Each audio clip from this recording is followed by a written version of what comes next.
Friday afternoon in Toronto. I'm May Potts. Pleased to welcome Tori Amos back to our studios. Tori avidly trying to work out this keyboard. It's funny because I remember the first time that you came here, the last time you came here, you and I started talking about how difficult it is to be a keyboard player on the road, and how, you can't really take all your own equipment with you, and you're kind of at the whim of what shows up at your gigs. And it's funny because today you've had something happen. We got our wires crossed a bit. Yeah. That's all. Not us, but the always when you're dealing with equipment companies, it's hard because they have a middleman. Mm-hmm. Then there are two other people between me and them, so we never get to talk. And it gets hard just because what shows up sometimes isn't what you kind of thought it would be. That's right. But it's becoming an interesting challenge for me to see if I can make something not make it work. Yeah, make it work, just because I don't know this keyboard. I've never seen it before. And sorry, everybody out there, but it's not going to sound like a piano because... first of all, it's not a piano, and second of all, I don't really know how to make it sound like one. So you're going to get a mixed bag. They're going to bear things. with us. I think that your audience understands the situation. At any rate, the last time that you were here, you performed in town, and I got to tell you, for days, I mean, maybe even weeks afterwards, I was getting phone calls from people who went to see your show, who were just raving, just so thrilled with your performance, and said if you ever came back, they would definitely come again and bring more friends to come and see you. So I just thought I'd pass that on from all the folks that were at your show the last time you played in Toronto. We're coming again in '94. That's when the next record will be out. I have to go write it and record it now. You were so busy. You were on like this whirlwind tour when you came through here, and I remember at that time asking you when you were going to get a bit of a break, and you said over Christmas. Did you actually take a little bit of a breather? Well, I had a week, and then I had to finish the promotion for things started happening in France and a few other territories. So I had to go and do telly, and now this is my last stop. Toronto's the last in the promotional stops, just to say, see you soon, and I'm going to go eat now. I'm going to go eat now, make some records, be back soon. Well, that's cool. The book is... actually, was surprising because I wasn't really sure what to expect. I thought at first when I heard people talking about that it was just a book of lyrics. I didn't understand that it would also be the music and thoughts about songs and inspiration. Like little biographies of the songs. They all have little, I call them birth certificates, because that's what happens. Every time you write a song, you feel like you're having a baby. Not that I've ever had a baby, but... I go it's your through, baby. They're my babies. Yeah. I go through sometimes 3 years of labor with a song, and they interrupt lovemaking, eating. I mean, anything I'm doing. I'll be at a funeral, and a song wants to come in, and it's like, yeah, but I'm a happy song. And I'm going, yeah, but now's not the time to be happy. And it goes, yeah, but I'm coming now. They don't really have any kind of understanding of my other life. They just are very demanding. Well, in that way, they are your babies. That's just like children. I love them, though. I do. They're my buddies. These kind of songbooks, did you, when you were younger, or maybe even now, do you buy songbooks? Do you still look at other artists? Well, I had to play all this piano music, right? Because my father was a serious taskmaster about me practicing. And I got sick of playing classical music for 8 hours a day just because everybody else was playing it. That was in my classes. So you'd hear 10 people playing the same Debussy piece or the same Chopin piece, and I was bored out of my head. So I would go and get other music. I play everything pretty much by ear, but sometimes I couldn't figure stuff out. So I'd get these manuscript books and be really bummed out because it was just music thrown on a page, and a lot of times the music didn't sound like the record. And I really tried to take great care in making the music as close as I could to what was on the record and still have it playable for like beginning students. So it was a bit tricky. This is, like you said, it's more than just the music on a page with this particular book. And there's photos and, like you said, the thoughts. And it actually makes it more of almost like an autobiography, this particular book, rather than just a straight songbook.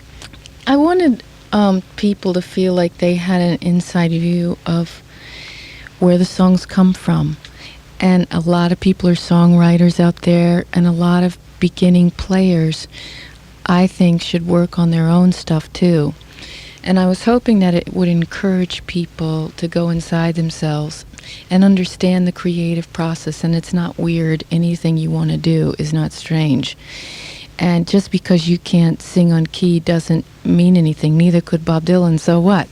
I mean, I think that you have to start feeling like everybody deserves to express themselves. And if you want to musically, to develop a style is just to keep trying all sorts of things out, whether it's beating on pots or, you know, talking, even talking lyrics over chords and stuff. Mm-hmm.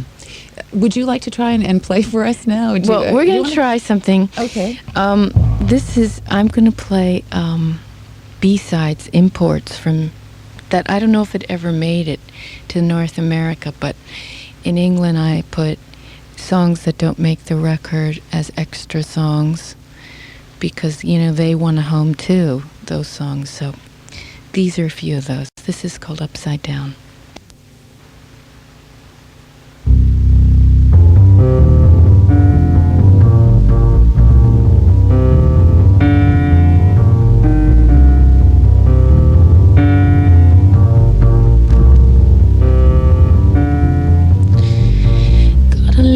Turn my little blue world upside down. Gotta love to turn my little blue world upside down.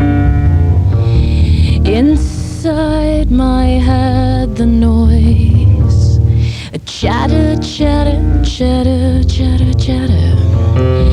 You see, I'm afraid I'll always be still coming out of my mother upside down.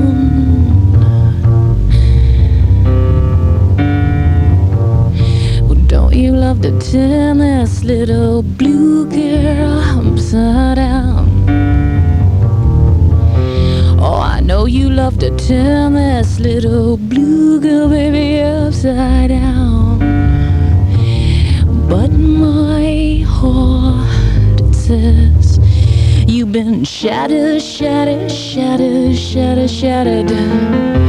Oh, and I know you're still a boy, still coming out of your mother.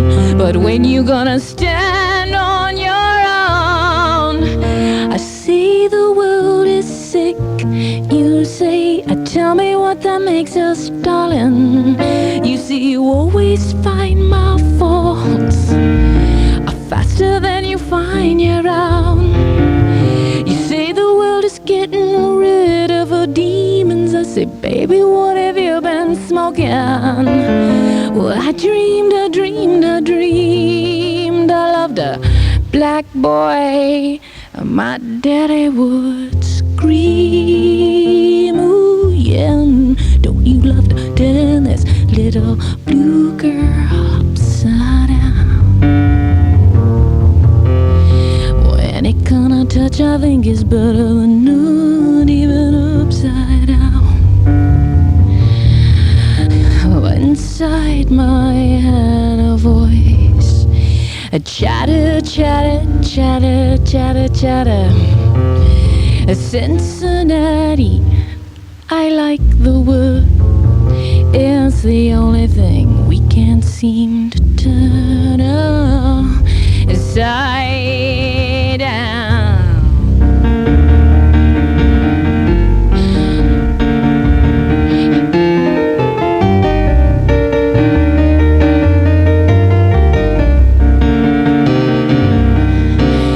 Well, I found the secret to life. I found the secret to life.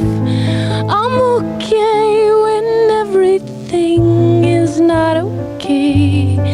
I said I found the secret to life. I found the secret to life. I'm okay when everything is not okay.